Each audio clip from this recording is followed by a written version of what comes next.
జిల్లా దాచేపల్లి మండలం కేసానుపల్లి గ్రామంలో ఎన్నికల సమయంలో గ్రామానికి చెందిన ఓ మహిళ ఓటుని స్థానిక బూత్ లెవెల్ ఆఫీసర్లు తొలగించారు. వివరాల్లోకి వెళితే కేసానుపల్లి గ్రామానికి చెందిన కోట సుబ్బాయమ్మ అనే మహిళ గత 30 సంవత్సరాల నుండి తన ఓటు హక్కు ద్వారా ప్రతి ఎన్నికలో ఓటును వినియోగించుకుంటుంది.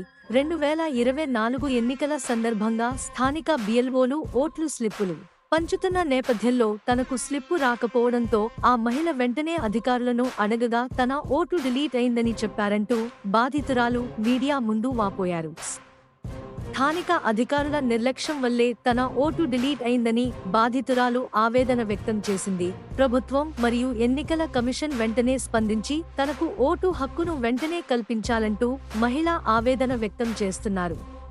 నా పేరు కోట సుబ్బాయమ్మ, మాది కేసనపల్లి. నిన్న ఓట్లు స్లిప్పులు అని వచ్చారు.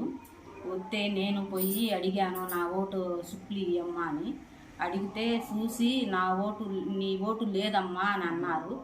అంటే ఆ అబ్బాయి వాళ్ళకి చెబితే ఆఫీస్ కాడికి పోయి కనుక్కుంటే నీ ఓటు లేదమ్మా, డిలీట్ అయిపోయింది అని అన్నారు. మరి నా ఓటు నేను 30 సంవత్సరాల నుంచి వేస్తున్నాను.